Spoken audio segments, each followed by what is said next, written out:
Before we go further, or at least in a while, hopefully when one of or more of my colleagues arrive, I'll be acknowledging them by name, their presence by name, at which time magde-declare po ako ng quorum. Isang magandang umaga po sa ating lahat muli. 3 bills po ang ating tatalakayin ngayong umaga. First is Senate Bill 2293, or the expanded Anti-Violence Against Women and Their Children Act, filed by Senator Mark Villar. This bill adds value to our existing anti-VAUSI law as it introduces protective measures against electronic violence against women and children that may or may not be gender-induced. Second is Senator Cynthia Villar's SB 2232, which fills in the gaps of our safe spaces law by providing for specific penalties for gender-based sexual harassment in the workplace and in education and training institutions. And third is Senate Bill 2529, which was filed by yours truly. The bill reorganizes the Council for the Welfare of Children into the Philippine Commission on Children, which is in recognition of the need for a stronger institution that ensures that the needs of one of the most vulnerable sectors are met and their well-being protected. Ang mga bills na ito ay bahagi ng ating pagpapayaman ng mga batas na kasalukuyan nang gumagabay sa atin at ang pagpapatatag ng isang institusyong patuloy na nangangalaga sa ating mga anak. Di ko na po pahahabain upang maumpisahan na nating marinig ang inyong mga komento tungkol sa mga panukalang batas na ito. Maraming salamat. Before we start the discussion, let us first acknowledge our resource persons. May I request our committee secretary to read the names of our resource persons joining us today. Good morning, everyone. For the record, the committee would like to acknowledge the presence of the following resource person. From the Department of Health, we have Dr. Alexander Leandro de la Fuente, Dr. Joseph John Fermoso.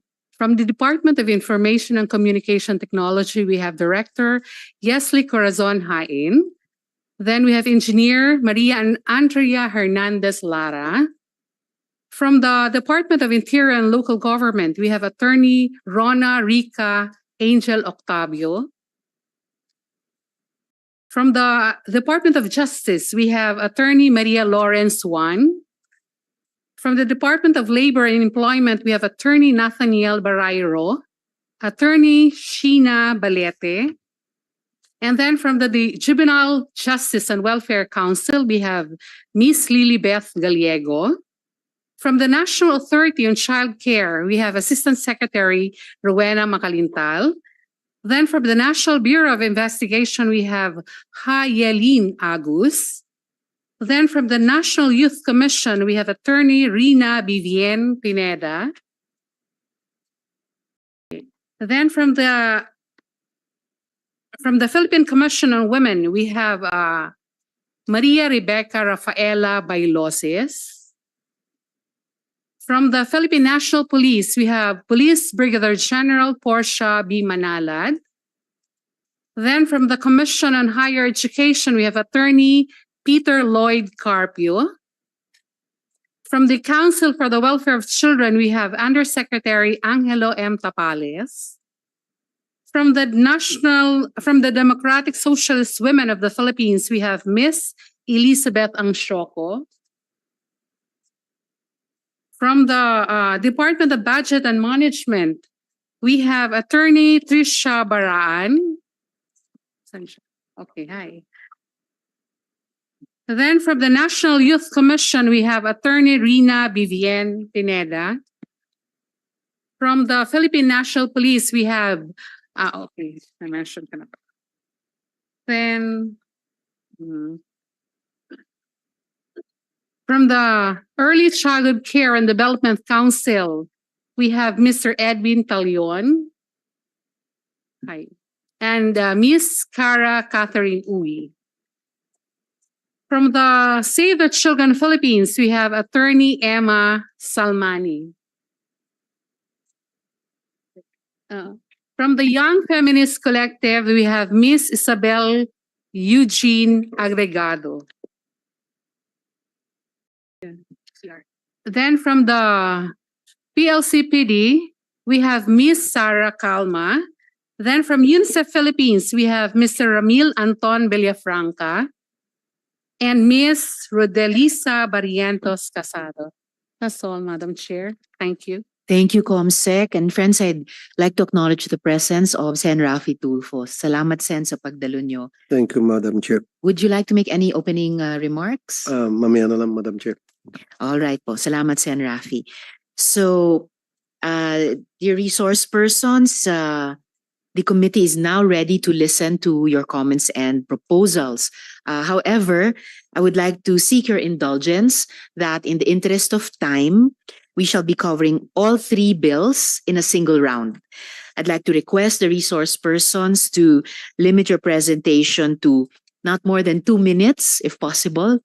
And we'd kindly ask you to submit your complete position papers to the committee. So I was about to call first on, just a minute. Right. All right. So to proceed, may I call on? So we'll begin with our department. Yes, Sen. Rafi. Salamat, Sen. Rafi. All right. So we will begin with our resource person from the Department of Health, Dr. Joseph John Formoso. Doctor, you have the floor. Yes, good morning, Madam Senator. If I may read the position paper regarding Yes, please. Senate Bill number 2529, reorganizing the Council for the Welfare of Children into the Philippine Commission on Children. The Department of Health supports the proposed Senate Bill number 2529, which seeks to reorganize the Council for the Welfare of Children into the Philippine Commission on Children. The DOH believes that this is an important step towards recognizing and addressing the unique challenges faced by children in our society. And this legislation not only provides tangible benefits such as additional privileges and access to social services for children, but also reflects a commitment to fostering a compassionate and socially responsible community. The DOH, as a health-focused agency, will ensure that the proposed legislation aligns with the public health principles and contributes to the overall well-being of children. As for programs and services provided by the DOH, the department generally offers a diverse array of programs and services aimed at protecting children and promoting their well-being. And this will include immunization programs, maternal and child health programs, nutrition programs, oral health programs, mental health programs, and other initiatives to address child health issues. And in consideration of the foregoing, the DOH poses no objection to the proposed House Senate bill, recognizing its potential to strengthen the protection and welfare of children through a dedicated oversight body.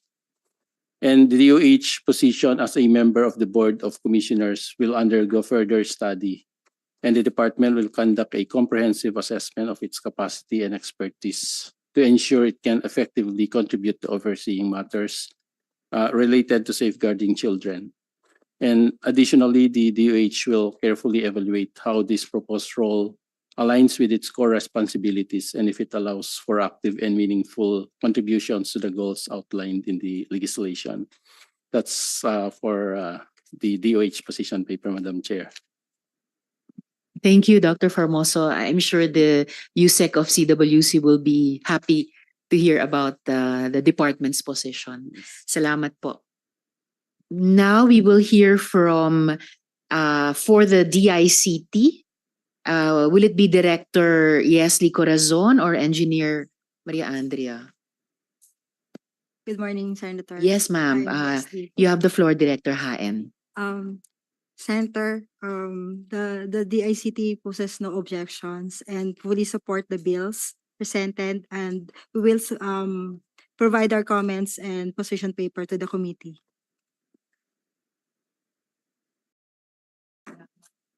Salamat, Director Yesli Corazon. The committee will look forward to the submission of your position paper, the department's position paper. Kahit patapos na itong session na to and we are moving into a break, the Senate rules allow naman for us to continue our legislative work during a break. So I will look forward to a technical working group on the three bills during this break. So salamat po sa kahandaan ng department na lumahok. Thank you, ma'am. And now we will hear from the DILG, Attorney Rona Rica Angel Octavo. Yes, ma'am, you have the floor. Good morning, Madam Chair, and to the members of the Honorable Committee. We would like to manifest that the Department of the Interior and Local Government fully supports the passage of these three Senate bills. On Senate Bill number 2232, of course, we have no objection to the proposal of implementing penalties for gender-based sexual harassment in educational and training institutions, as well as in the workplace. This initiative would help strengthen the enforcement of the law, acknowledging the prevalence of sexual harassment in such environment. Considering the implementation of this law, we are pleased to inform you that the department and the PCW, or the Philippine Commission on Women, issued a memorandum circular. This is Memorandum Circular number 2020-001, entitled Guidelines on the Localization of Safe Spaces Act. The said JMC provides guidelines for LGUs on their roles to prevent gender-based sexual harassment, particularly in streets and public spaces. For Senate Bill number 2293, we fully express our support on this bill. However, concerning the LGUs, please be informed that there is an existing mechanism called the Local Committees on Anti-Trafficking and Violence Against Women and Trafficked Children, which are established at the provincial, city, and municipal levels to coordinate and monitor the implementation of Republic Act number 9208 and Republic Act number 9262. And relative thereto, please be informed also that the DILG recently issued a memorandum circular. This is circular number 2023-181, entitled Guidelines on the Operationalization of LCAT or BAUSI. Additionally, the DILG, through the National Barangay Operations Office, also monitors the functionality of LCAT BAUSI to encourage LGUs to deliver services in line with the implementation of RA 9208 and 9262. And for the last Senate bill, Madam Chair, for Senate Bill 2529, we find no reason to interpose any objection on its passage. The establishment of the Philippine Commission on Children, especially the convergence of councils and committees on children, as we believe this mechanism would help strengthen the existing coordination of all interagencies concerning the protection and promotion of the rights of children and to avoid duplication of efforts at the national level. Relative thereto, Madam Chair, we would like to highlight the provision on the involvement of LGUs. We suggest incorporating a specific provision on the roles of the LGUs, particularly the local councils for the protection of children, or the LCPC, to ensure the vertical coordination between NGAs and LGUs in implementing relevant laws for children. Madam Chair, we will be submitting our official position paper on these three proposed measures. Thank you. Thank you very much, Attorney Rona Rica, and also for giving the committee already input for the hoped for technical working group, particular lalo na dun sa papel ng mga local government units kung saan merong oversight yung inyong department, especially in terms of the localization of the Safe Spaces Act and the mandate for your local anti-trafficking councils and national barangay operations centers against kabastusan and also trafficking.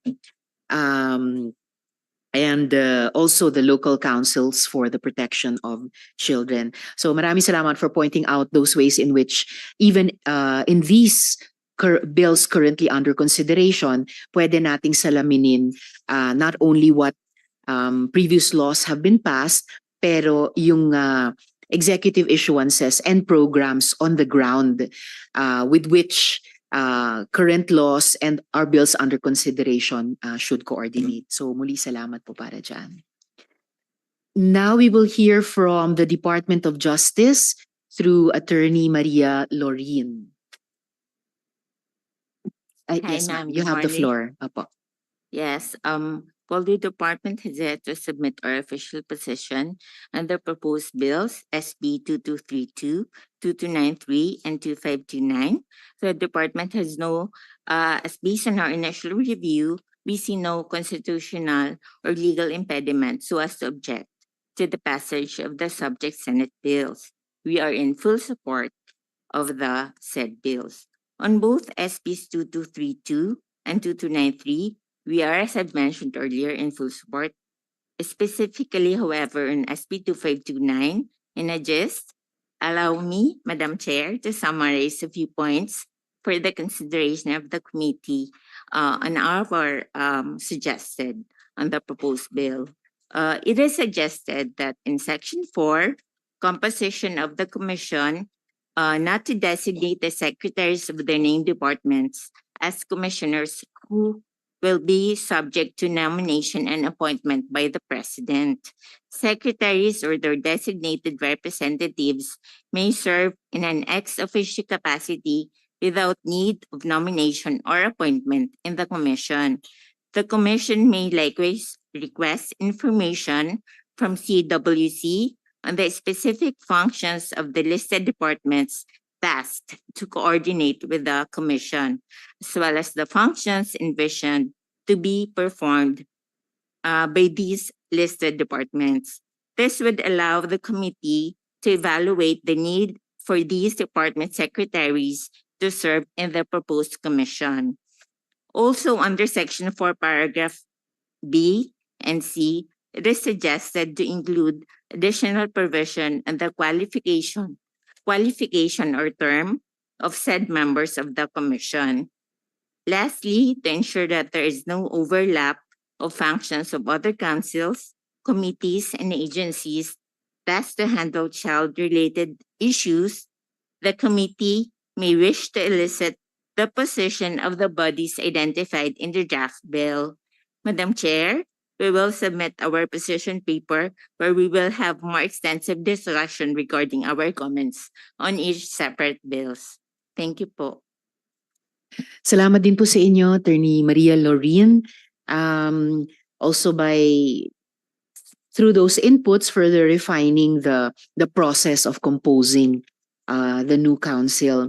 Although, of course, the committee hopes that the secretaries will be willing and able to serve as active members of the council, just to show the prioritization given by government to children. Of course, in the technical working group, we will seriously consider the alternative suggested through the nomination by the secretaries and appointment process by the president. At least nung mga alter ego ng mga secretaries natin sa council. All right, salamat po sa inyo. Now from the DOLE, we will hear from, will it be from Attorney Barayro or Attorney Balite? Yes, Attorney Barayro. Good morning you have the po, floor. Good morning Madam po. Madam Chair.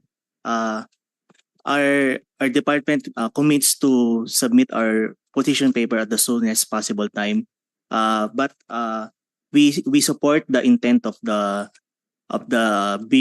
bills to strengthen our existing laws in order to harmonize with the recently ratified C-190 and also being part of the Interagency Council Against Violence on Women and Children. DOLE is one in its pursuit with the objectives.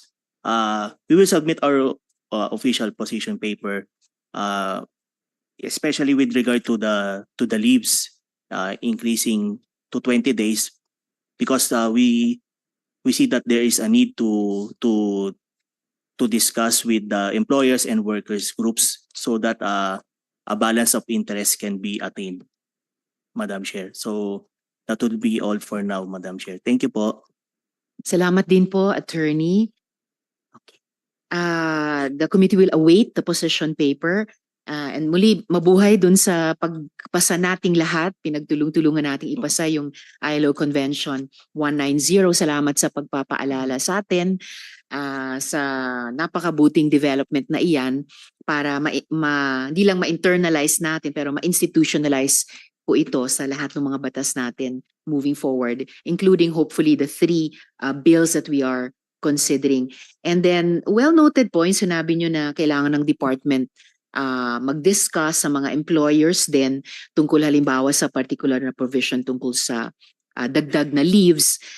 Though I would also like to share once more with the department something I've mentioned a few times to the good secretary na hayaan nyo na yung DTI at iba pang departments mag-champion sa employers. Anyway, bawat sektor natin may champions naman sa cabinet at sa huli, ang presidente naman ang either magre-reconcile ng mga naturally competing interests or sila yung magdedesisyon kung alin at any point in time ang mangingibabaw. At patuloy kasing aasahan ng komite na ang department ang champion ng manggagawa ng mga empleyado. So maraming salamat muli, Attorney.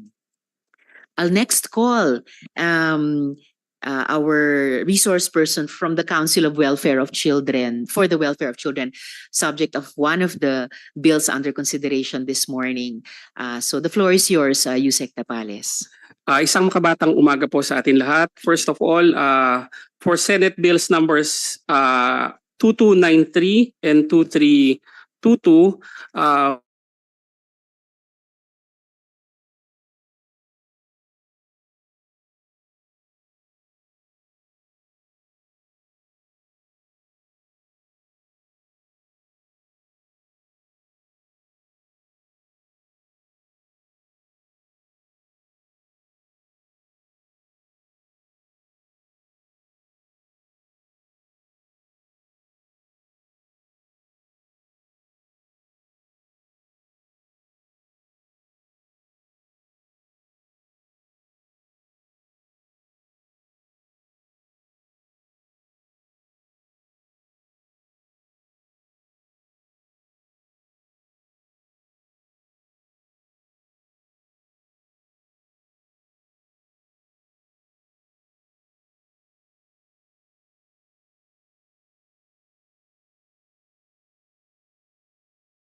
and acts of lasciviousness. Madam Chair, I have seen you conduct numerous investigations concerning child rights violations. So, the Council for the Welfare of Children has been in existence since 1974. We were created under PD 603. The law that your Magna Carta of Children Bill seeks to finally improve or repeal. After 50 years, we are celebrating our 50th year. We are a proud agency. We love what we do, but we are a very small agency. We have a big heart, but admittedly, we are a small agency with even a smaller budget. Finally, after 50 years, bills pushing for the creation of the Philippine Commission on Children have been passed in both the House of Representatives and the Senate. Maybe it's high time because after 50 years, we are now pushing for a bigger agency with a bigger manpower and presumably a bigger budget. We are now pushing for streamlining, harmonization, because there are many interagency councils and committees. That's why I think there is a provision on 4Cs on the draft bill so that the Philippine Commission on Children can convene these committees if only to harmonize and streamline the efforts of our government. Gone will be the days where our government agencies and agency councils and committees would be working in silos. We will coordinate with each other. We will help we will help one another. As a final note, Madam Chair, we will do everything to support this bill. We have attended all the hearings and the technical working group meetings before the House of Representatives, bringing those lessons that we have learned at the lower chamber or the other chamber. We will introduce those lessons and perhaps we can help you harmonize the bills, improve, propose suggestions on how to improve some of the provisions. For instance, the inclusion of the National Youth Commission, the National Authority on Childcare, the JJWC, on the Technical Advisory Group, which has been renamed as the National Children's Advisory Group before the House of Representatives, because this is the nomenclature also used in the Magna Carta of Children. We will bring all those lessons and help this honorable committee and the authors of the bill to come up with the best version of this bill, which will be acceptable to all national government agencies and of course our private sector for the benefit of our children. Maraming salamat po. Maraming salamat din po, Yusek Tapales. The committee shares your obvious excitement about the napipintong pagpapanganak sa National Commission on Children. Salamat po. Now we will hear from may taga-DSWD po ba rito, Comsec? Yes, ma'am, right in front of me. I'm sorry. All right, so ASEC Elaine, you have the floor, ma'am. Thank you so much, Madam Chair. In time with the celebration of Women's Month this March, the DSWD would like to extend its gratitude to this committee for prioritizing the bills for women and children. We would like to thank also the sponsor, Senator Mark Villar, Senator Cynthia Villar, and of course yours truly, our chair this morning, Senator Risa Hontiveros. Madam Chair, the DSWD, as the chairperson of both the Interagency Council on Violence Against Women and Their Children and Council for the Welfare of Children, supports all the three important legislative measures, most especially the updating of the 20-year-old law, the Anti-Violence Against Women and Their Children. Madam Chair, this is another milestone for the women and children sector. The anti-trafficking law was already amended 2 times, but this law was not amended only now that this law will be amended. Madam Chair, while the proposed measures regarding the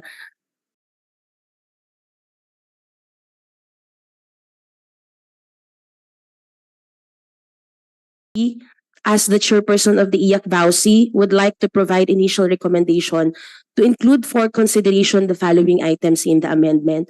First, requirement of the IAC-VAUSI. Second, the IAC-VAUSI structure, to define the structure of the council, because present share the designation of the DSWD as the chairperson, the designation of the DILG as the vice person, and the designation of the PCW as the secretariat is not under the law. It's under the resolution passed by the council. The organization and staffing composition of the secretariat should be explicitly identified also in the amendment, Madam Chair, including allocation for its operation, whether it will be under the DSWD as the chairperson or at the PCW as the secretariat. We would like to reiterate also, Madam Chair, to delineate in the amendment the scope of the VAUSI so that there will be no confusion in other crimes like the child abuse law. And the creation of the National Protection Order Registry, establishment of the National Protection Order Registry database with victim notification program to provide the victim survivor information about the status and whereabouts of their perpetrators. The detailed comments and recommendations, Madam Chair, for this legislative measure will be submitted by the department. On the other note, Madam Chair, for the Philippine Commission on Children, of course, this, as mentioned by Yusek Jello, this is a happy bill, and we fully support the expansion of our attached agency, CWC. However, Madam Chair, we would like to reiterate and manifest to this committee that whether the CWC will be changed into commission, it is imperative to retain its status and as an attached agency of the DSWD. We see the importance of continued affiliation, and this will ensure effective coordination, alignment, and harmonization with existing DSWD's programs, specifically focused on children's well-being. For the Senate Bill number 2232, Madam Chair, we will also submit our comments and recommendations. Thank you, Madam Chair. Thank you also, ASEC Elaine, for the quite substantive presentation of the elements of your to be submitted position paper. Lalo na dun sa apat na particular na mungkahi nyo so far. Timing na timing po na tinuko nyo una-una yung funding requirements dahil by the middle of this year, little past, matatanggap muli namin sa House yung GAB, and pwede na naming simulang pagtrabahuhin yung magiging GAA natin for next year, 2025. Mabuti pinaalala nyo rin na yung structure pala ng IAC VAUSI ay nandoon lamang sa isang resolution. So again, very timely to now reflect that important provision under a law, under this law, hopefully. And then yes, to delineate the scope of VAUSI. Napaka-interesante nung mungkahi nyo about creating a National Protection Order Registry. I think it parallels yung mga ibang registries dito sa ating bansa at lalo na sa ibang mga bansa para nakadocument yung gender-related and women and children-related crimes para nga po may pag-monitor, may pagsubaybay. Hindi lamang dun sa kanilang welfare, pero yung whereabouts, as you said nga, nung perpetrators, kung ma-rehabilitate man sila o hindi, pero importante na meron tayong ganitong talaan. And napansin ko yung parental jealousy or possessiveness ng DSWD sa CWC. So I suppose isang magiging importanteng usapin ito sa technical working group kung ano yung tamang dapat na status at saka relasyon sa ibang mga ahensya ng gobyerno. So muli maraming salamat. Abangan po namin with great interest yung full position paper ng DSWD. Salamat muli. Salamat muli Sen Rafi sa pagbalik ninyo dito sa Thank you, ating Madam Chair. hearing. So we'll continue hearing our resource persons. Ngayon naman po mula sa Juvenile Justice and Welfare Council, OIC Deputy Executive Director Lilibeth Gallego. Good morning, Madam Chair. Yes, ma'am, you have the floor. Good morning, Madam Chair and Senator Tulfo. The Juvenile Justice and Welfare Council supports the passage of the three Senate bills, but specifically on SB, on the reorganization of the CWC into the Commission of Children. We would like to submit our position paper on that, but initially we are now sharing our comments on the said bill.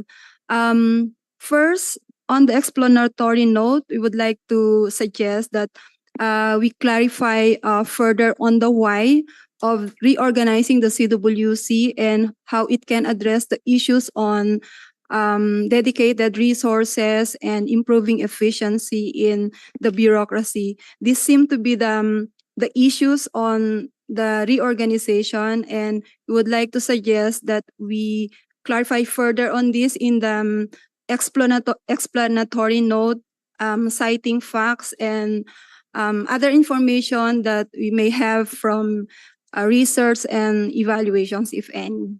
Also, PD 603 Article 209 says that CWC has the authority to reinforce and implement PD 603 and issue rules and regulations to carry out the provision of the law.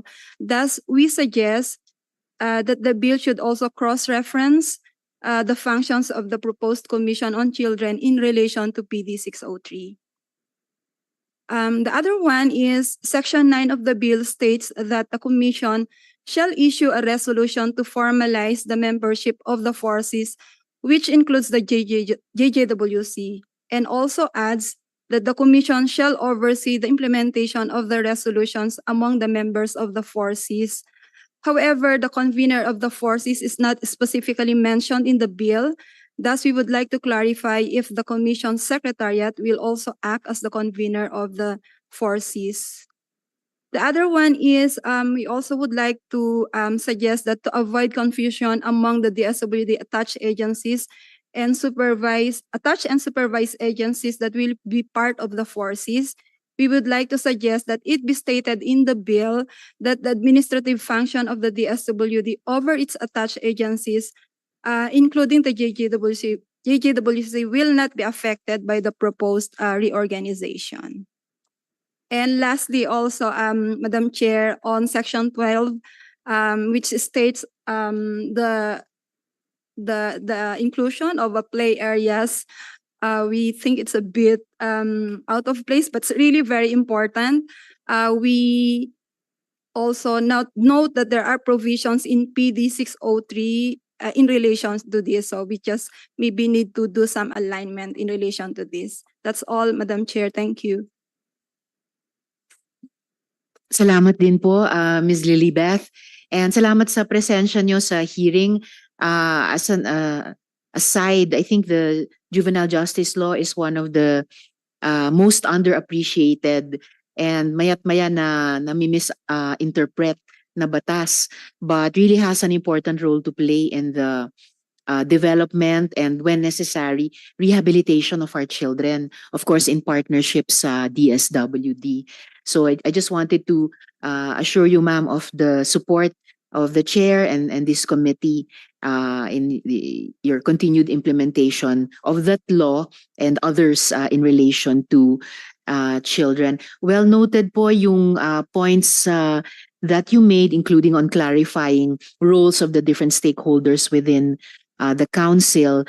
And salamat. It may seem to others na maliit na bagay yung pag-align nung saan sa batas at saan sa magiging mga programa yung mga play area, but dahil nasa I think correct me if I'm wrong, no, Convention on the Rights of the Child, yung the right to play ng mga bata, maigi po na isama pa rin po natin dun lamang sa tamang lugar ng batas.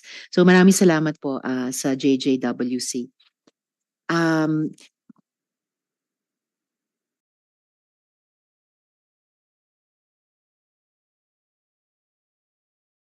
So at this point, before I call some others of our resource persons from the national government agencies, may gustong i-raise na tanong si Sen. Rafi, I guess to DICT or others. Sen. Rafi, you have the floor. Yes, particularly dito sa IBAWC Act, Madam Chair, napakaganda itong batas na ito kasi sa aking karanasan, for so many years, ang dami mga kababaihan pupunta sa programa ko, sila po ay pinapahiya, bina-blackmail ng kanilang mga kasintahan or sino man, pinopost yung kanilang mga nude pictures.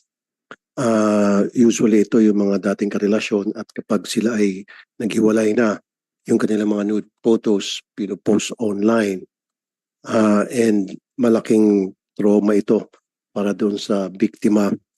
And nahihirapan kami kuminsan, pupunta kami sa mga law enforcement agencies natin, PNP and NBI, na para maipa-down yung picture na yon.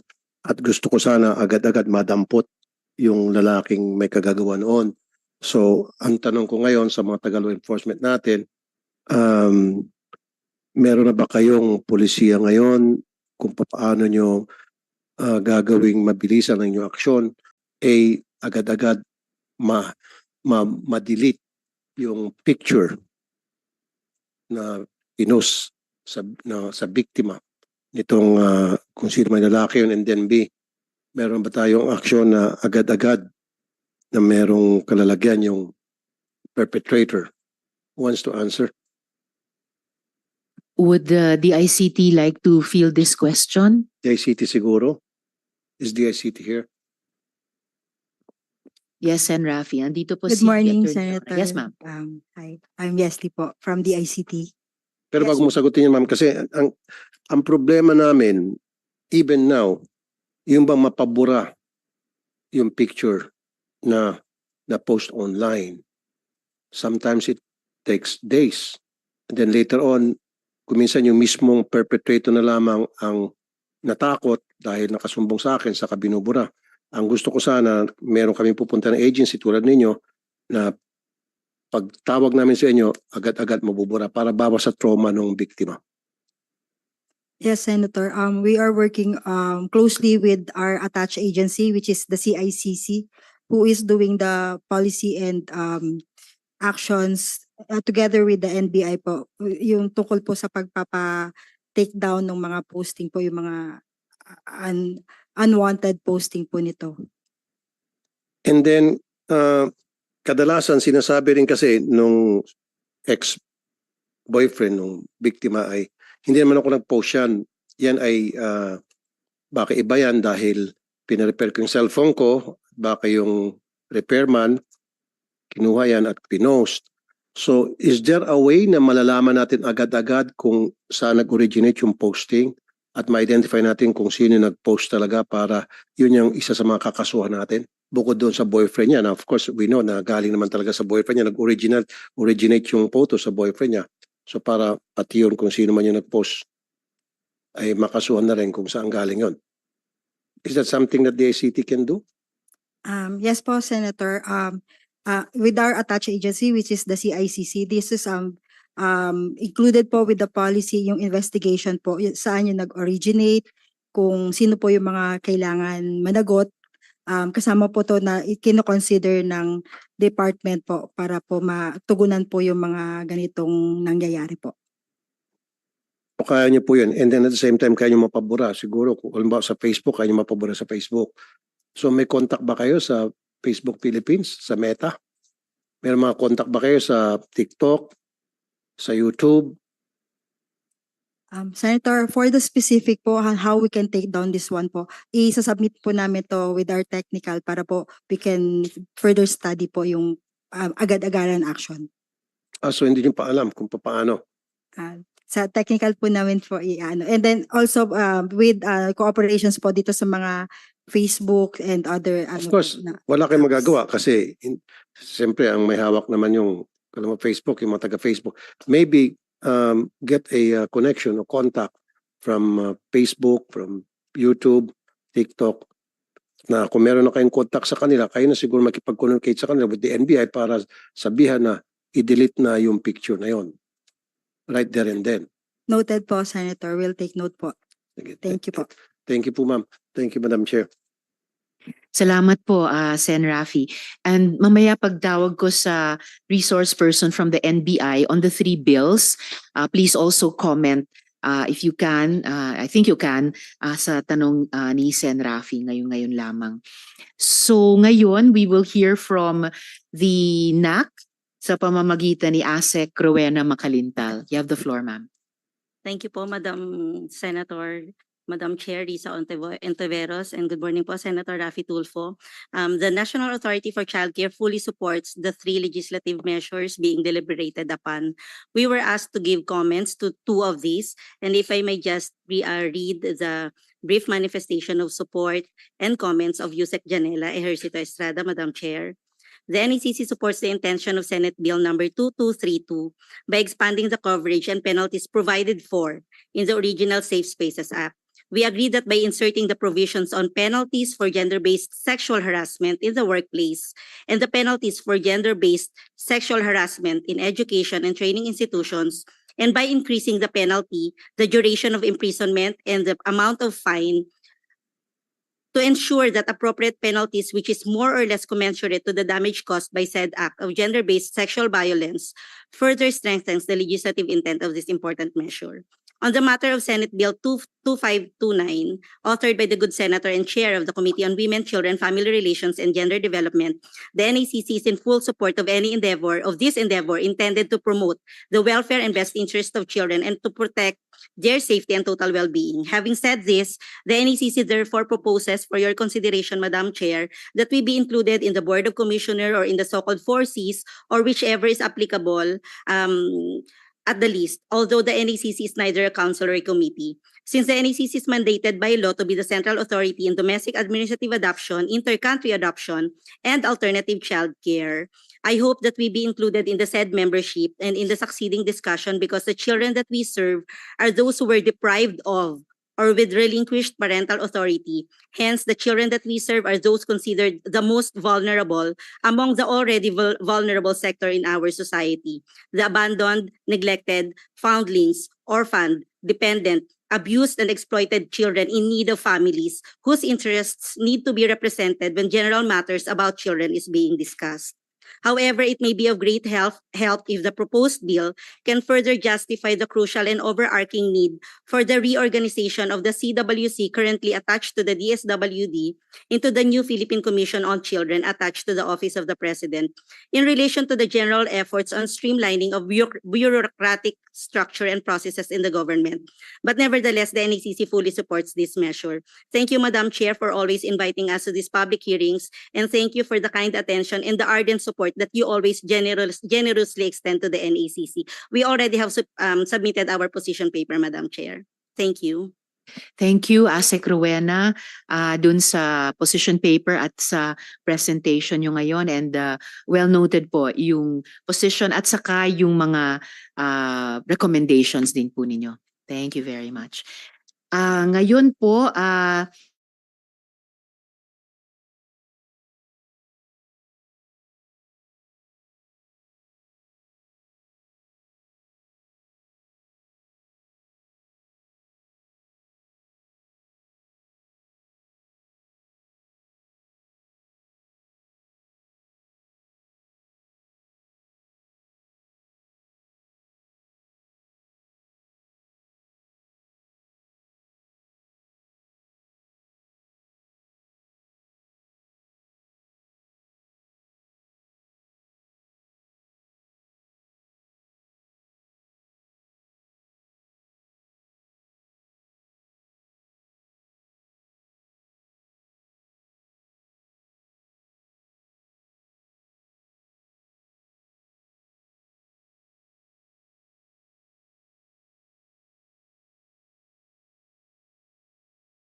tulong nga po ang NBI. Salamat po at inaasahan po namin yon moving forward.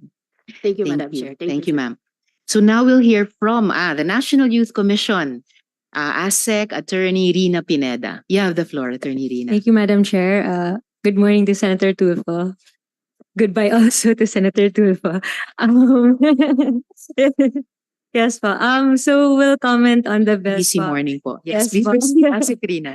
Thank you, Madam Chair. We'll comment on the bills per bill po. So for SB 2290 or the anti-EVALC amendment, we in the smallest amount of words, we really support this measure, but we do want to share our observation that the current penalty under 9262 for physical abuse is lower than the penalty being provided or being proposed under this act. So it might be a good measure to further study the current ratio of penalties so we can impose the appropriate types.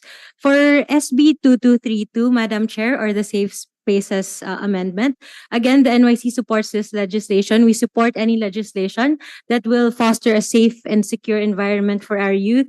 And we believe that increasing the penalty for harassment can do such that. However, we also want to share or take note that the amendments proposed in this bill imposes penalties for quote unquote any person. We want to highlight that we want to propose the preservation under Section 24, which states that minors shall only be held administratively liable because the mandate of the National Youth Commission compels us to pursue the protection of our youth and to push for leniency and possible reformation of our youth as well. For SB 2529 or the bill on the CWC, we also support this measure and we have no reason to object. We also want to highlight that in fact, this is part of our current Philippine Youth Development Plan, the creation of the CWC. We have also pledged our support to the various House bills and we pledge the same to the current Senate bill as well. We will pass a more detailed position paper, Madam Chair. Thank you so much.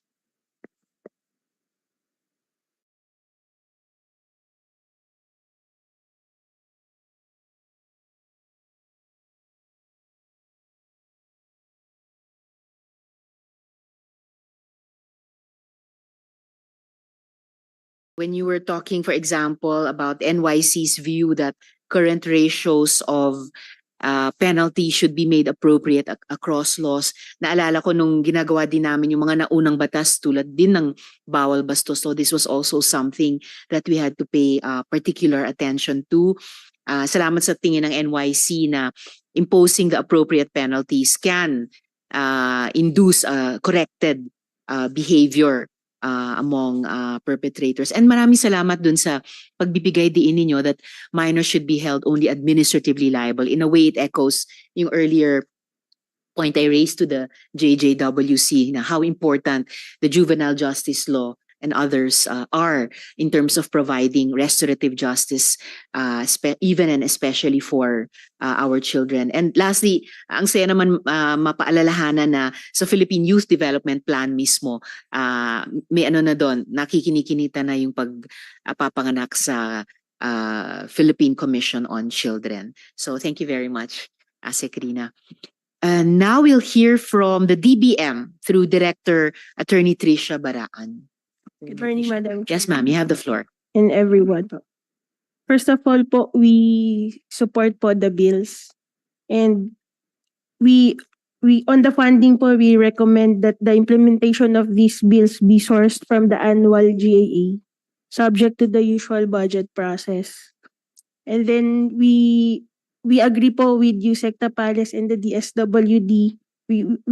The strengthening measures have been mentioned several times. So we also support that po to also encourage convergence of all agencies concerned to ensure that there will be no duplication of functions, activities, and funding. Thank you po, Madam Chair. Salamat, Attorney Tricia, for the usual brief but very important input from DBM kasi kayo yung department na pinaka-ine-enable ang gobyerno to put its money where its mouth is. And salamat dun sa recommendation nyo, i-source yung lahat nung kinakailangan para sa pag-operationalize nung tatlong batas, hopefully, na ito from the GAA. So, at least on the part of the Senate, we look forward to the support of DBM for these, at least for fiscal year 2026 dahil medyo huli na yung para sa 2025 from the national government agencies. Unless, of course, in negotiation with its fellow department, the DBM, meron pa silang magawang paraan to advise us dito naman po sa Kongreso. So, salamat muli, Attorney Tricia. Now we'll hear from Philippine Commission on Women, Maria Rebecca Bailosis. Yes, ma'am, Yes. Supervising Specialist. You Yes. have the floor po. Good morning, Madam Chair and fellow women and children's rights advocates. Happy Women's Month. Happy Women's Month. Yes, Happy Women's Batiin naman natin ang isa't isa, ang mga katabi natin at nasa likod ng Happy Women's Month.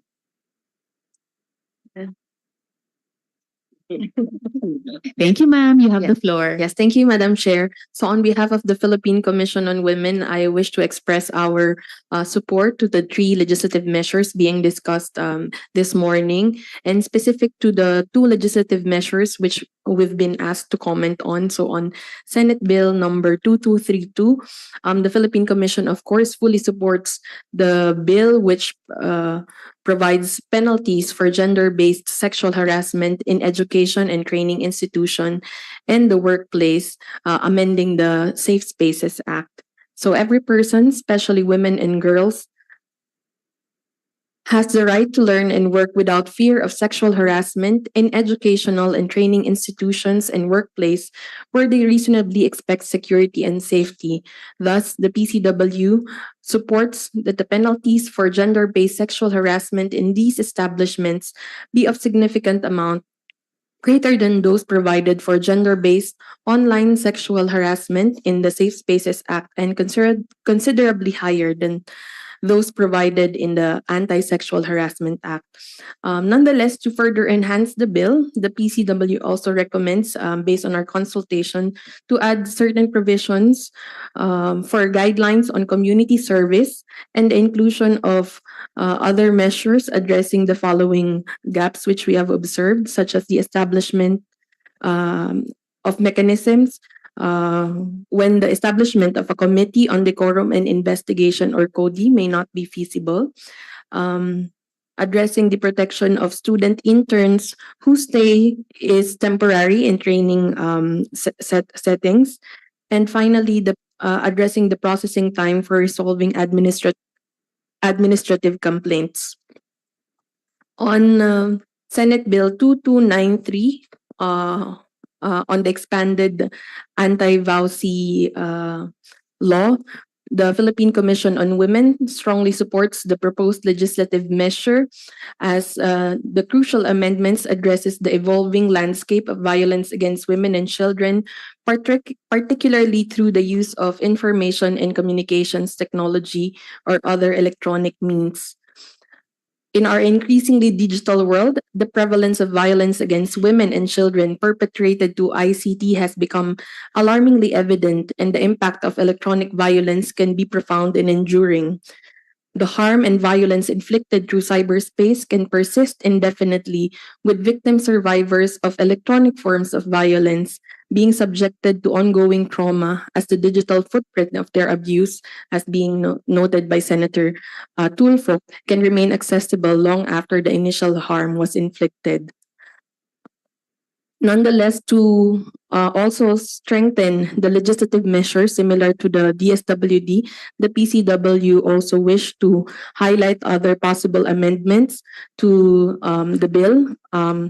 First is highlighting the recent jurisprudence and consultations conducted by PCW on the need for clarity on the definition of violence against women and their children as provided under Section 3A and other relevant provisions of the law, so that only violence committed by the present or former spouse or relationship partner of the woman and not the woman herself is covered by Republic Act 9262 or the soon-to-be e-VAUSI law. So this will delineate its score from other crimes provided under RA 7610, the Revised Penal Code, and other laws.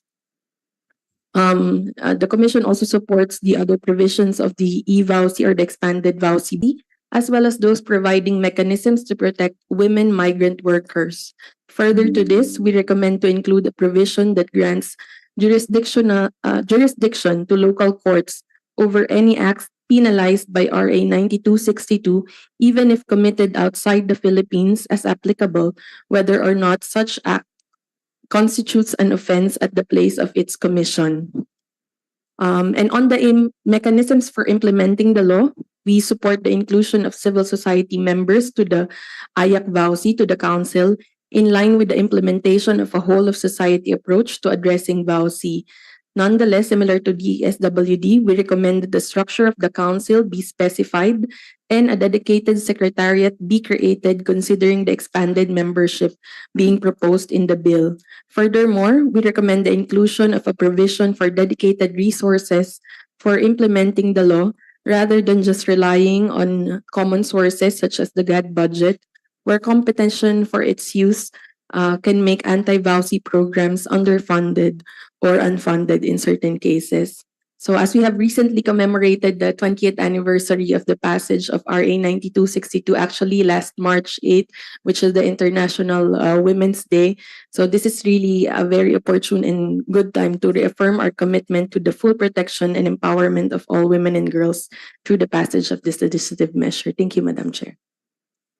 Thank you very much, Supervising Specialist Maria Rebecca Rafaela, for another substantive input, including the recommendations. So guidelines on community service, since we are really after, well, not just restorative justice, but the reformation of perpetrators and the internalization in our cultures, in our societies, of these values or new values that we are trying to implant. Interesting, the point about establishing mechanisms where CODI is not feasible. For one, the chair is also curious to know where CODI might not be feasible, and therefore kung ano pa yung mga ibang mekanismo na maaring i-establish. Salamat sa pagbanggit sa student interns. Student interns themselves have raised their concerns kahit sa ibang mga komite. Halimbawa, the Senate Committees on Education, the Senate Committee on Labor, dahil ayun, may mga concerns din sila, and thank you for also reflecting their stakeholdership dito sa bills na ito. The time for addressing administrative complaints, and then salamat for also mentioning the leave benefits, no, na binanggit din ng DOLE kanina. Thank you for the mention of women migrant workers, often who also bring their concerns, for example, to the Senate Committee chaired by Sen. Rafi, Senate Committee on Migrant Workers, lalo na dahil patuloy yung, I'm sure, nasusubaybayan at champion ng PCW yung feminization of migration. And the matter of the jurisdiction of local courts, which comes up also in hearings of other committees. Ganun din sa Committee on Migrant Workers, yung currently dinidinig namin na how and when do labor laws of our country and other countries apply in the situation of overseas Filipino workers. So maraming salamat, no, for these many important points. Nakakatuwa rin dahil PCW parang pwedeng historically maituring na isa sa mga nanay ng PCC naman, parehong maging Philippine Commission. So thank you again, Ms. Maria Rebecca. Now we will hear from the PNP, from Chief Police Brigadier General Portia Manalat. You have the floor, ma'am. Good morning, Madam Chair. Good morning to the honorable members of this committee. The Philippine National Police, as the country's premier enforcer of the laws of the land, fully supports Bill number 2232, 2529, and 2293. However, if I may state, Madam Chair, RA number 9262 gave birth to the Women and Children Protection Center of the Philippine National Police by investigating and prosecuting violence against women and their children. With the advent of technology and the proliferation of cyberspace criminals, the law must evolve in order to adapt to its changing landscapes. Hence, it is humbly suggested by this center, or our center, the WCPC, that it may be capacitated by being the focal law enforcement agency to handle VAUSI. But then, we support, the Philippine National support the three bills of this committee, being consistent with existing laws and furthering public welfare. And likewise, Madam Chair, we will submit our position paper to this committee. Maraming salamat po. Maraming salamat din po, Police Brigadier General Portia. The committee will await the position paper, at salamat dun sa continuing desire ng inyong Women and Children Protection Center na makapacitate to keep up with and stay ahead of yung pag-evolve din ng mga krimen laban sa mga kababaihan at saka sa mga bata. And likewise, the Chair would like to express the committee's gratitude to the PNP sa assistance na ine-extend sa amin sa iba't ibang mga investigasyon, tulad ng in-express namin ni Sen. Rafi kanina sa NBI. So salamat po muli, ma'am. And now we will hear from the ECCD Council, Program Development Officer, Ms. Catherine Uy. Yeah. Okay, I'm sorry, Mr. Edwin Taleon. You have the floor, sir. Okay. Good morning. Good morning, Madam Chair. Good morning to everyone. I'll just read our position on the Senate Bill number 2529, or an act reorganizing the Council for the Welfare of Children into the Philippine Commission on Children. So the Early Childhood Care and Development Council supports the passing of the Philippine Commission on Children Act as proposed, as we also recognize the crucial role children play in the development and progress of the country. With its provision on the creation of the convergence of councils and committees on children, the efficient coordination and collaboration between and among councils and committees will address concerns on children and ensure the protection and promotion of their welfare at the national, regional, and local levels. So in keeping with the RA 10 or the Early Years Act, wherein the state recognizes the early years as the first crucial stage of educational development, the ECCD Council's responsibility is for age 0 to 4, particularly in establishing national standards, developing policies and programs, and providing technical assistance and support to ECCD service providers in consultation with coordinating committees. So again, we are supporting the passage of this bill, and this position paper is already submitted. Okay, thank you. Thank you very much, Planning Officer Taleon. And the committee will await the full position paper of the ECCD. Pero ngayon pa lamang, salamat po sa suporta ng Council para sa mga panukalang ito. Thank you, sir. And now, last but not the least, we will hear from CHED, from Attorney last but not the least for the national government agencies, from Attorney Peter Carpio. Morning, Madam Chair. Yes, sir, you have the floor. Morning, Mr. Madam Chair. Insofar as the Chair is concerned, as to Senate Bill number 2232, which amends RA 1131, RA number 1131, or the Safe Peace Act, we'd like to express our support for this measure.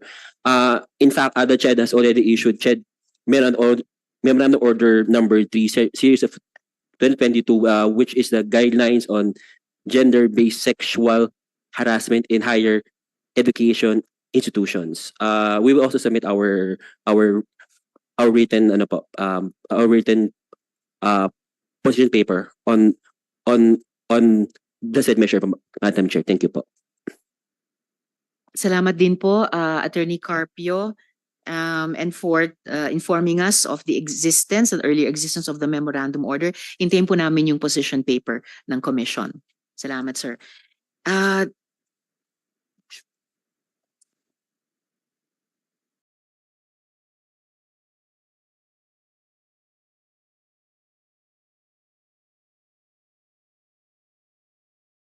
Before we move to our NGO resource persons, the chair notes that the DOH would have wanted for another resource person, Dr. Alexander de la Fuente, to speak again for the department on the Safe Spaces Amendment Bill. If the department and the good doctor wouldn't mind, could the good doctor submit it in writing instead to the committee, just in the interest of time? It's just that the chair has to catch up with the commission on appointments on another urgent woman matter also that's before the commission. Maraming salamat, Dr. De La Fuente, sa inyong pag-unawa at sa DOH. The committee will wait for that. Thank you so much po. Now we will hear from our NGO resource persons. Unang-una na po mula sa DSWP, Ms. Beth Angshoko, you have the floor. Magandang umaga po, Senator Luisa, and good morning to everyone. In the interest of time, we will not go into the specifics of our recommended amendments, but instead we'll just do our general comments. The DSWP in principle fully supports the passage into law of 2232, 2293, and 2529. Specifically on 2232, we would want to say that when we were doing the in, implementing rules and regulations of the Safe Spaces Act, this has already been noticed, the gap in terms of penalty, and therefore we are happy that this is now being addressed. And we wish that the bill would pass soon. On Senate Bill 2293 on amendments to the anti-VAUSI law, the DSWP would like to underscore that we have a special emotional attachment to 9262 because this was the advocacy for this law was participated in very actively by our organization then. And we support the passage of this bill as we supported it in the House of Representatives. However, we would want to have the opportunity to for further amendments, perhaps in the TWG, Madam Chair, because we hope that we could help in further strengthening the law, especially as it is implemented in the barangays and the local government units, because we are aware of certain problems in the implementation in barangays and LGUs.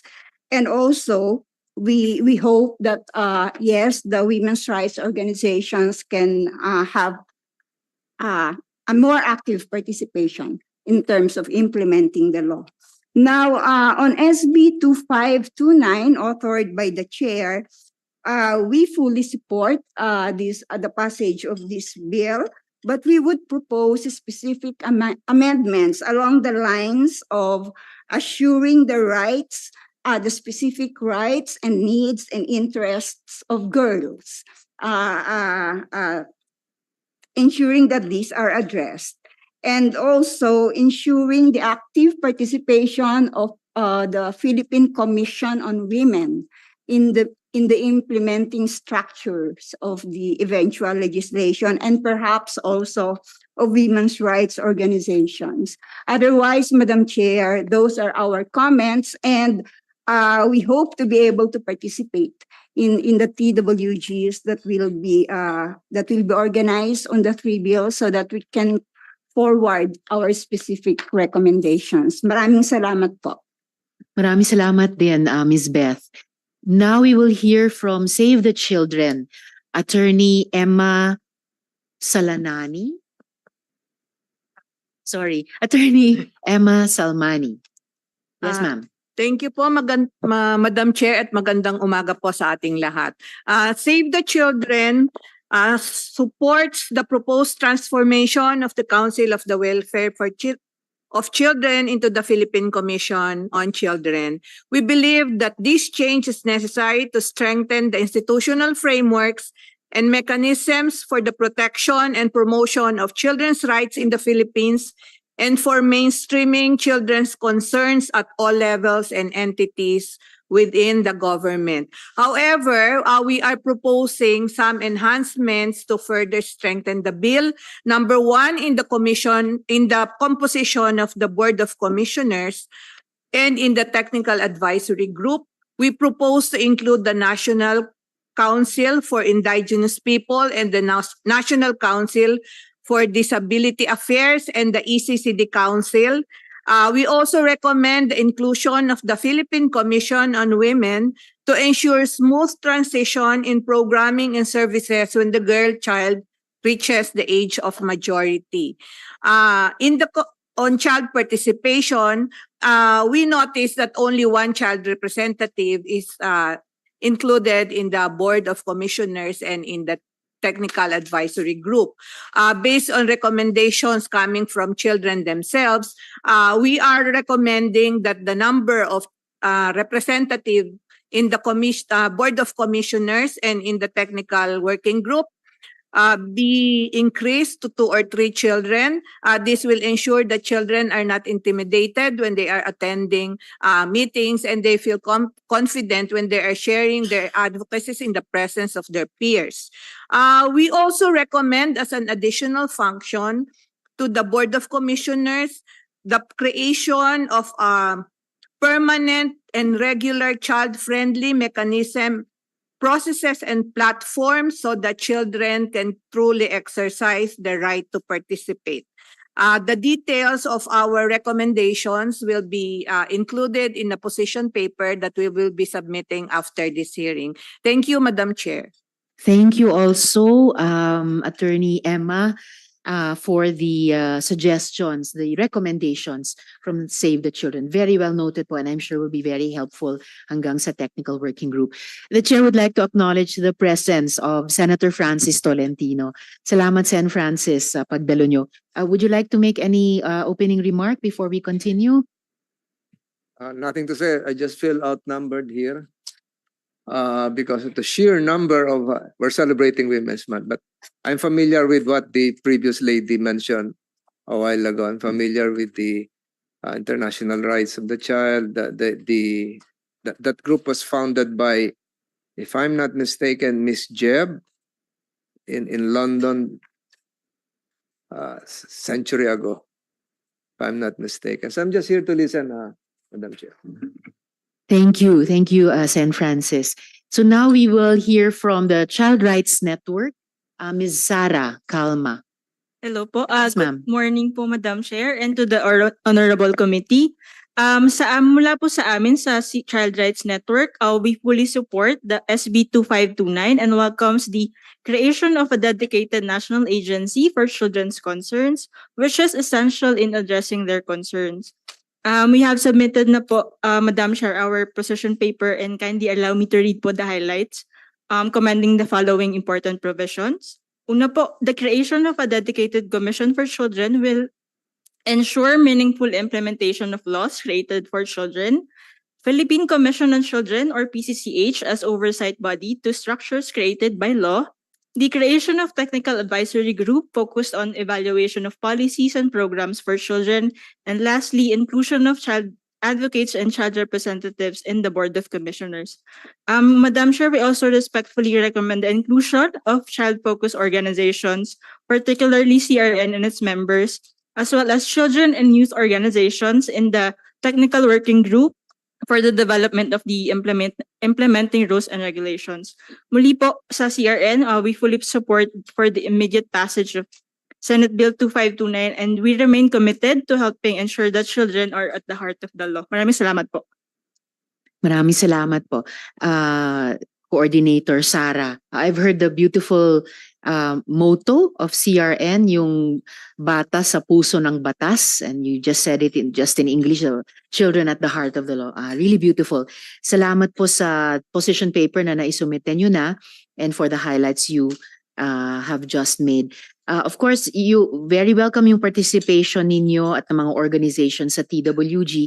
Yung IRR naman talagang court, kumbaga that ball is in your court. Nasa labas na po sa aming mga legislators. So we will count on you at that point to make sure that the IRRs will flesh out the law. No more, no less, lalo na. Salamat po. Now we will hear from UNICEF. Will it be from Mr. Villafranca or from Ms. Rodeliza? Yes, ma'am.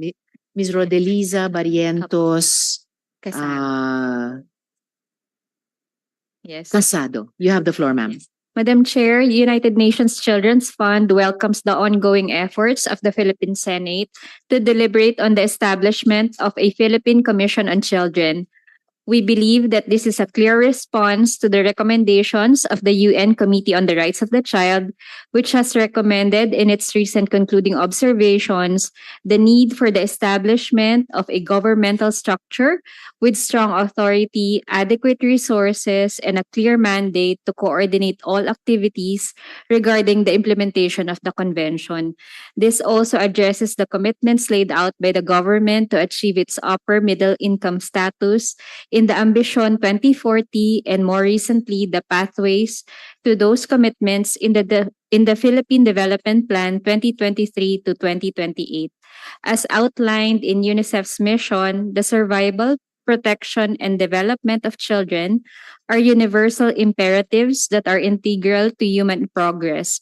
With these motivations, UNICEF finds it important to support the passage of a single national agency that possesses high-level convening power and takes the lead in implementing the Philippine government's commitment in implementing the spirit and intent of the Convention on the Rights of the Child. We note that such a dedicated agency with its clear roles and responsibilities to implementation of the Convention of the Rights of the Child will support the realization of the Ambition 2040. UNICEF will submit its full position paper. Thank you, Madam Chair. Thank you, Ms. Rodeliza. Abangan po namin yung position paper.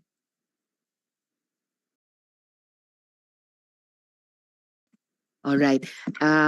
The chair will try, and I think he'll be able to wrap up in about 10 minutes kasi tinatawag na po ako dun sa Commission on Appointments. But thank you, Ms. Rodeliza, for citing yung mga international and national, kumbaga, frameworks natin, Convention on the Rights of the Child, and then nationally, the Ambition 2040 and the Philippine Development Plan. Tulad nung pagpapaalala kanina ni ASEC Rina about the Philippine Youth Development Plan. Always good to that meron tayong ganitong mga anchors, no, mga handholds and footholds.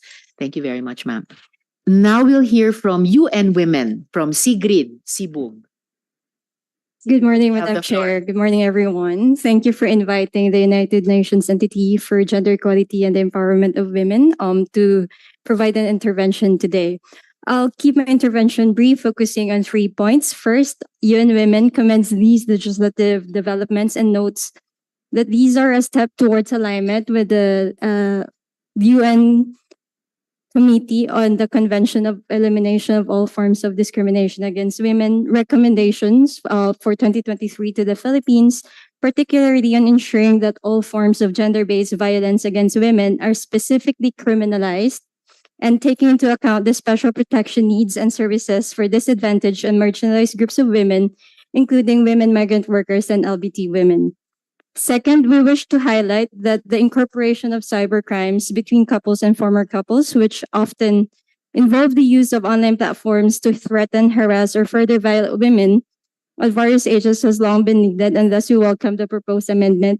We also hope to emphasize the need to intensify awareness raising and sensitization efforts in various settings, including in educational institutions and workplaces, towards changing harmful norms and beliefs that perpetuate gender-based violence, specifically violence against women. Lastly, also in line with the CEDAW recommendations, we underscore the need to make sure the allocation of financial resources to ensure the full implementation of laws on the rights and welfare of women and girls in all their diversity, including these proposals when passed, as well as the need for a more comprehensive capacity building for law enforcement agencies and other relevant institutions to complement awareness raising efforts. We hope for the consideration of these points by the committee, and thank you again. Thank you. And of course, they are very well taken and as always will definitely be considered. So salamat, Sigrid. Now we'll hear from the Young Feminist Collective, Isabel Agregado. Hello po. Yes, hello. You have Good the floor. morning, Madam Chair, Senator Tolentino, the honorable members of this committee, and everyone else here today. Isabel po from Young Fem. We've already sent our complete position paper to the committee this morning po nung nasa biyahe ako. But please allow me to share our key points, especially on SB 2293. The Young Feminist Collective extends its support for the proposed amendments to RA 9262 or the VAUSI Act as put forth by Senator Mark Villar through Senate Bill 2293. As a collective of young individuals who at more than one point in our lives experience multiple forms of violence and harassment, we express our sincere gratitude to Senator Mark Villar for his dedication to addressing this issue, and of course to the committee chaired by Senator Risa for hearing this proposed bill. We commend your efforts in recognizing the necessity of refining our laws to adapt to our current norms, our current technological advancements and our current realities. We underscore the urgent need to address the escalating rate of as young as 10 to 14 years old. Research conducted by some of our colleagues revealed how adolescents are engaging in anonymous online relationships through gaming and social media platforms where fake accounts and photos can be used to initiate intimate romantic connections. I've personally seen how children are lured into these relationships, believing these people are their peers, but who may be older and who are taking advantage of the platform's anonymity. This distressing trend is starkly reflected in the increasing incidence of GBV as well as early adolescent pregnancies, as CWC has mentioned earlier. Alarmingly, we know that the live births among adolescent mothers below 15 years old has surged by 35% according to the latest POPCOM data. We hope that these contexts and realities are duly considered as well in the proposed amendment to the RA 9262. We also wish to highlight crucial considerations that merit attention in the revision of this legislation. So speaking of another trend, just 2 months ago, my idol Taylor Swift has been the subject of numerous deepfake AI photos spread online as seemingly real pictures. With this, we strongly urge that the legislation include addressing the concerning rise in the misuse of artificial intelligence and other technological advancement to perpetrate harassment and create exploitative materials targeting women and girls. If it can happen to Taylor, it can happen to us as well. Celebrities, government officials, women, children, and all Filipinos included. As Senator Rafi has mentioned, it is very, very taxing to have to report each and every exploitative post, to have them taken down. Even as CSOs, we cannot do this on our own. So we need to ensure through laws, through implementation, that online platforms are held responsible for proactively addressing threats and harms happening on these platforms. And everyone that violence against women and girls, even when it is not physical, even when it is not committed in person, has no place in society. As advocates for women and girls' rights, Young Fem stands ready to support the committee's efforts in exploring how we can strengthen the protections afforded by RA 9262. We look forward to collaborating further in the pursuit of legislative measures that prioritize the safety and well-being of all individuals, especially women and children. Of course, lastly, we urge policymakers to continue to seize this opportunity to enact and reform legislation that reflects the complexities of modern society and ensure the safety and well-beings of all individuals, regardless of gender, regardless of age. Thank you so much, Madam Chair. Thank you very much, Ms. Isabel. The committee will do its best to respond to your challenge. Salamat sa pagbanggit ng iba pang mga issue, hindi man diretsong tinatalakay dito sa tatlong panukala natin. Siyempre, kaugnay. And I assure you, I'm almost certain you're not the only Swiftie in the room. Okay. So ngayon, let's hear from... Okay, great. The Psychological Association of the Philippines is here. Let's hear from Ms. Olivia Pahente Pelagio. Yes, ma'am, you have the floor. Good morning, Madam Chair and the members of this committee. The Psychological Association of the Philippines is grateful of this endeavor for the welfare, well-being, and mental health in general of women and children. Hence, we will fully support the three important legislative agenda supporting women and children and does not pose any objection. We're also very willing to help and continuously advocate for the continued implementation and enforcement of this. Also, on the note, we're looking forward that when a child or a woman survivor come and seek help, a one-stop shop services will be provided, which means there is already the presence of medico-legal, a basic crisis counseling with the social and legal services. So there is no need for the survivor to keep on coming for her case and no need to repeat on telling her story, as this can be very traumatic. Hence, a mechanism along this line and so with a referral system may be established in this law, in the IRR, hopefully, as part of the intervention, because intervention is really, really necessary, if not postvention. Yeah, and thank you and looking forward to work with you. Looking forward also to that, Ms. Olivia. Salamat po. Kung sa IRR man o sa mga direct programs and partnerships na siguro merong mga stakeholders around the table na pwedeng makipagtulungan sa PAP. The committee really supports that and the chair really supports that. Marami, lalo na ito pong ideya ninyo ng one-stop shop services. Salamat po. And last but not the least, for our resource persons in today's hearing from Centro Women, Doris Opeña.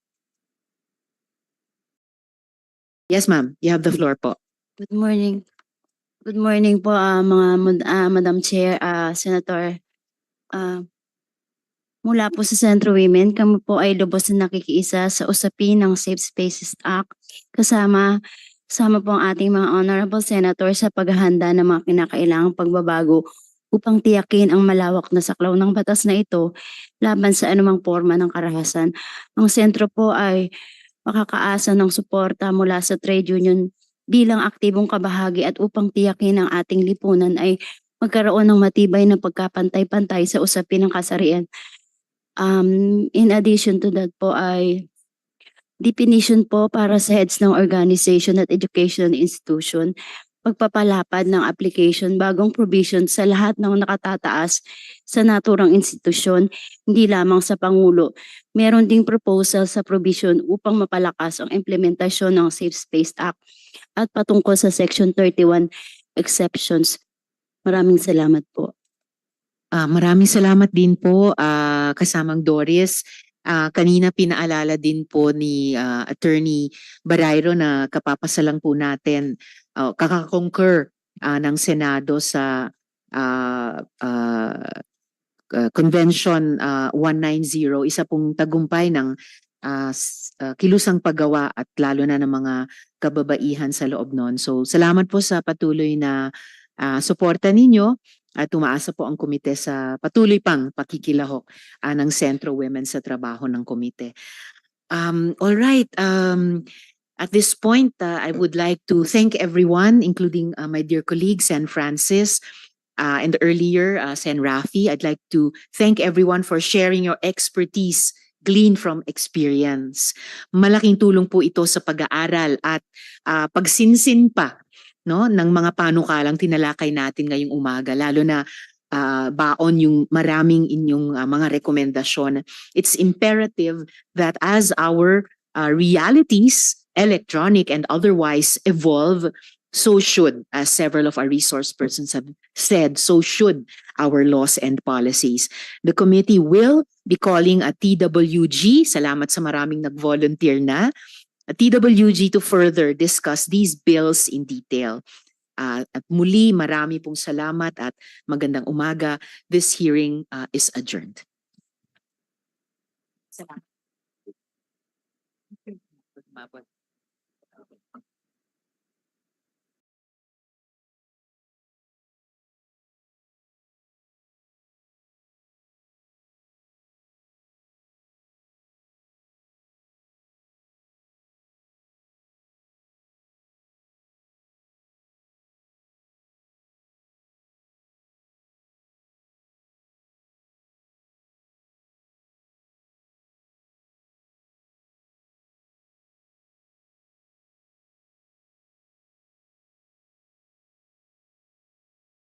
or yung events na nag-transpire, we are giving you the benefit of the doubt. Tinatanong ko lang po, a non-legal question, kung handa si Mr. Oñate, bayaran ang 6% owner's tax sa 55 million pesos dun sa ad na iyan, Madam Yes, ma'am. Chair. Yes, ma'am. If before he can answer, may we ask also, with all due respect to the BIR official, if the contribution was returned, is there still a taxable transaction? If there is, then Mr. Oñate will pay for it.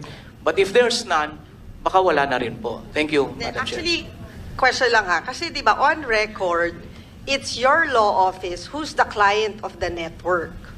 Tama po ba? Kasi kayo yung nag-place ng ad eh. Yes, ma'am, we So placed the ad. technically, the burden to pay BIR is also with your law office. Tama ba, BIR? It depends po kung anong tax ang babayaran. Since donation po siya, donor. Tapos Eh, si donor po yung nagbayad po ng... Actually, magulo nga yung transaction eh. Kasi parang nakakuha ng pera si Mr. Onyate, binigay niya sa law office. Hindi, binigay daw in cash. If I'm correct, kaya ako nalilito sa narration of events, Senator Binay, nung una tayo nagtagpo, ang sabi sa hearing, dinala yung 55 million ni Mr. Onyate kay Greg Garcia. Diretso. Wala pang abogado nun. Kaya lang hindi mabuo ng pirma at ni Mr. Onyate yung documentary requirements. Kaya ang Ghana Law Office ang siyang nagpirma at nagbigay ng documentary requirements. Tama po ba yun? That's according to the transcript, Attorney Abisado. Madam Chair. I would assume yung OR ng network, nakapangalan po sa law office. Yes, Madam Chair. What happened was we engaged the services of Mr. Greg Garcia. He is an advertising guru. If you want to sell a product, we have a campaign. We engaged him. And then, kami ho yung client ni Mr. Garcia. Pero Attorney Abisado, pinag-uusapan lang ho natin yung dokumento. You submitted to the committee a billing statement. Yes, ma'am. Kayo yung client eh. Yes po. Wala naman ho nakasulat na Greg Garcia dito. And Yes I po. would assume you signed the contract with the networks. Tama po ba? Yes po. And then, di sa inyo ho nga yung OR. So, Yes, ma'am. Ang sinasabi lang ho namin, when we received the billing, we forwarded it to Mr. Onyate, and it was Mr. Onyate who paid it in cash. As he testified during the last hearing, he paid it in cash to Mr. Greg Garcia. And I'm sure Mr. Greg Garcia will also confirm that, Madam Chair. Thank you. Yes, babalikan ko lang yung BIR. Dahil kasi, yung date ng billing statement, December 29. So yung 30 days, dapat katapusan ng January, hindi po ba? Kung ganon, yung pag-atras ng mga donor noong February 8, huli na. Due yung donor's tax as early as February, hindi po, as early as January, di ba? Depende po actually sa intention eh. Kasi po ang pwede rin pong possible na nangyari is nag-donate and then pag return po ang term kasi, pag ni-return, way after, parang lumalabas, nag-donate back. So pwede rin pong Kahit lampas pag na yung in-accept na po